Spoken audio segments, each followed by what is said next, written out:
Have you ever wondered if you can use an iPad instead of a Mac or other computer? I did too. I've been dreaming about it since I was a kid, watching Star Trek, seeing them using clipboard-sized computers. Finally, iPad is my daily device, just like it says here. The full breakdown of what's there, what's missing, what's going on with the whole thing in this edition of Triple T. So, let's twiddle up those mustaches and get into it. I'm Troy. I love to dabble in, demystify, and democratize technology for everyone. I love good alliterations, and I also love saving money. That means saving money for you, too. Before we get too far into this episode, I would really appreciate some channel love. The way you do that is to make sure to like this video. That is the thumbs up button. Just hit that little thumbs up button. It's real easy. Also, hit the big red subscribe button for more Triple T. Comment below on your favorite Apple products, if you've used an iPad as a daily driver, or an iPad at all, and if it works for you. And, of course, hit that notification bell so you don't miss any fun tips. Let me start off by saying I know there are people who prefer a computer with the keyboard and the whole non-touch screen. You know what I'm talking about. Or a Windows machine. And I feel for those users, especially. Kind of joking. Joking aside, though, I'm glad we live in a world where we can have PCs and iPads. Today, we're going to talk about using an iPad as my daily driver. Something, of course, I balked at, especially when iPad first came out and it was just an oversized iPhone. Broke my little heart. Although, times have changed. Very exciting. I have been 100% iPad for the last couple of months. I am missing a few little things here and there, but by and large, I am using iPad as a daily driver, and I love it. As I was saying, there is, of course, software that's missing glaringly. Pretty much all of Adobe's Creative Suite, except for their weird software that has come out for iPad and iPhone, just like this weird oversimplified version. I think it's cool that they're getting there, but it's crazy that they have like hundreds of applications now. I don't know, tens, but lots of applications that are way too oversimplified. But we're getting there. I have gotten around this by using other apps such as Affinity and Canva, and actually I'm glad to be supporting other apps and smaller software companies. We need competition. That's how we stay hungry and, of course, keep innovating. Apple, though, is still holding back on the whole iPad/Mac OS experience, even though their What's a Computer commercial basically told us we didn't need a Mac. What you doing on your computer? What's a computer? In fact, their own website says your next computer is not a computer. I guess I just have to keep buying iPads to find out which one is that magical device that will give me the whole Apple computing experience in one device. So Apple, let's do this thing. My French Vanilla Fantasy for 2021 is finally having the whole Apple computing experience in a Mac and a MacPad. If that's what you need to get us there, let's call it the MacPad. I've been an Apple fanboy, of course, since my first computer, which was an Apple IIc. I remember dreaming about being able to take it with me like a laptop because it was shaped like the laptops of the day. Insert that picture. Too funny. We'll get the research team on it, put a picture in here. Simple. I really think we may be getting there, though, with faster and faster computers and processors, AR and VR coming. Also insert a picture of what VR looks like in 2021. It's a little bulky, but we're getting there. Now we can strive for getting to Star Trek's newest incarnation of having your computer holographically project from a pin on your chest. And I'm sure by the time we get there, privacy, aka reading backwards through that hologram, will be solved somehow. I don't know. I can't wait for it. Back to the iPad. When Steve Jobs announced the first iPad, of course I was gobsmacked. There'd been nothing like it, just like the iPhone. Completely groundbreaking. a huge glass touchscreen computer. Surely you could use it as a computer, right? Especially since Steve Jobs told us that iPhone ran on iOS, or OS X at the time.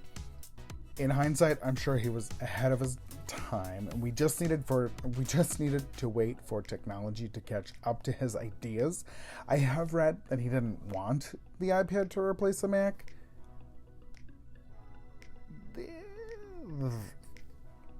At first, like a lot of people, I thought the iPad was kind of silly. It was just a big iPod Touch, which I also thought was silly because that was just an iPhone without the phone. But much like other Apple products, the second you touched it, you used it, it was just mind-blowing.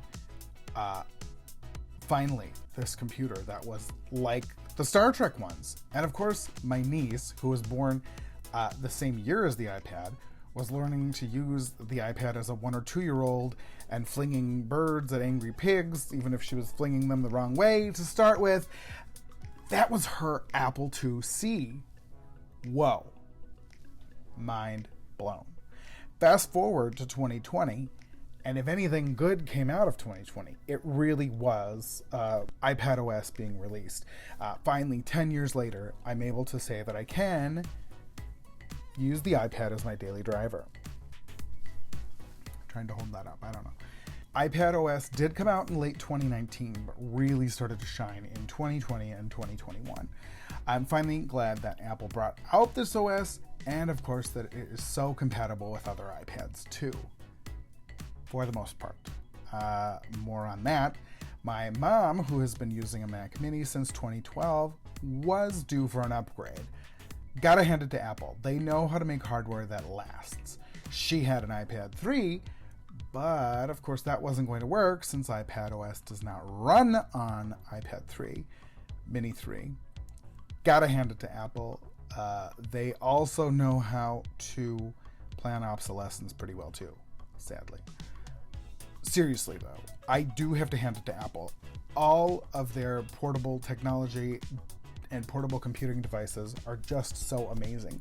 I can still use my iPhone S. In fact, I'm recording my audio on it right now. So that part about how I love saving money, after watching hours and hours of my favorite YouTubers talk about iPads and review them and compare them, I decided on a 2020, I meant iPad 2018, the iPad Pro for both of us. For the price, absolutely amazing. For just a couple of years old, this thing is amazing, especially if you can find a good used one. I found mine on swappa.com. They're just so beautiful. They're 4 stereo speakers, ProMotion displays, the USB-C ports, compatibility with newer accessories like the Magic Keyboard, which really is sort of magic. I used credit card points to get this. Check out my other video on that as well.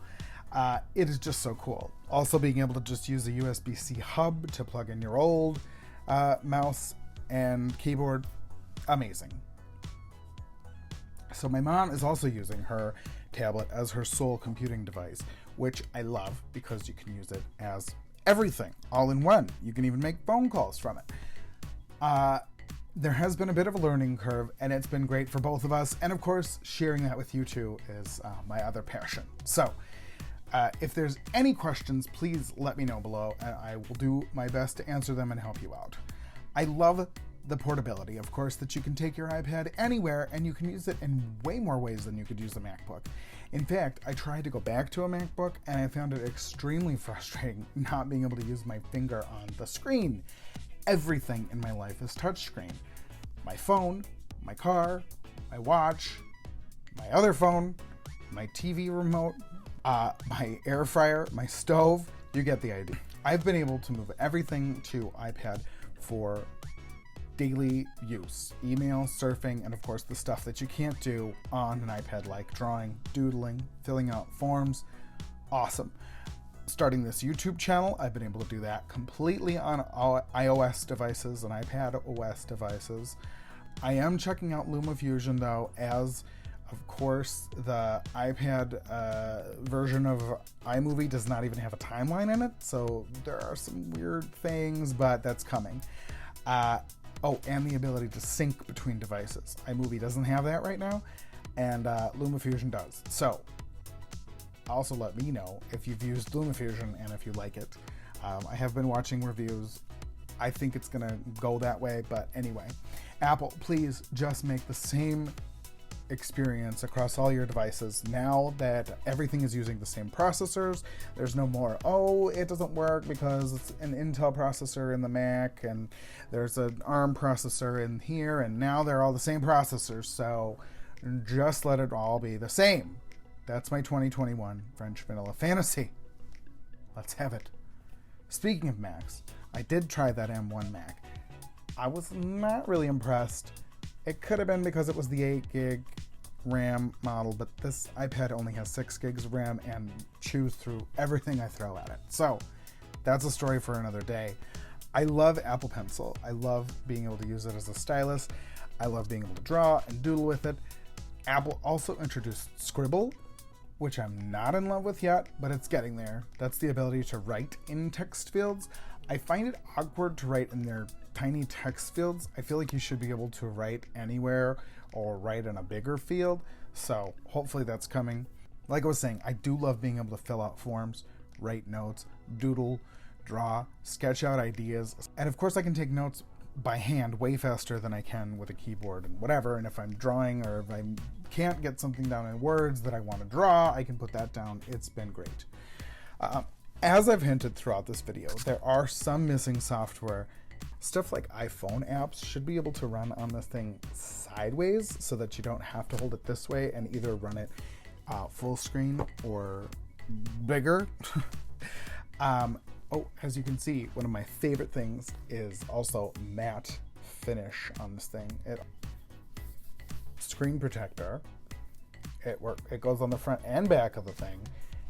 And you can get it for the sides too. I did not put it on the sides, but I should. It is matte finish from IQ Shield. Amazing. I'll link that below. Apple, though, for the love of all that's good, please move the camera to the side or the corner so that we can have normal video conferencing calls with the iPad in landscape. Good news. Overall, I really don't think we're going to have to wait 10 more years for this whole thing to actually happen. Since Big Sur, Mac OS's newest incarnation, is so much more iPad-like, I think the experiences will really reach parity in the next, hopefully, months. Maybe they already have, and they're just waiting to release it to me. I just love it. I love the experience. I love being able to take it, especially with this Magic Keyboard, and just pop it off if you need to. It is just so great. I do wish they had something to hold that pencil in place, though, because it does come off way too easy. Overall, my rating for iPad as a daily driver is 3 T's. Really, anything that you need to do, you can get done on this beautiful device. There's just a few more refinement and features that really need to come to bring that whole Apple computing experience to it. But iPadOS is a winner. And in fact, like I was saying, the fact that their new operating system on the Mac is so much more iPad-like gives me so much hope. Speaking of hope, I hope that you found this video helpful. Please comment below on your favorite kind of iPad or technology. Please also like the video. Subscribe to the channel for more content, and make sure you hit that notification bell so you don't miss any fun tips. Catch up with me on Instagram and Twitter at TechTipTroy. Comment down below on your favorite ways to use iPad, your daily driver, your favorite Starbucks drink, whatever. Just comment. Starbucks drink. That's it. iPad can be your daily driver with fewer and fewer inequities. And of course, if you can find a great price on a used iPad Pro, even better. Until the next time, stay curious, keep your mustaches twiddled up, and we will see you in the next one.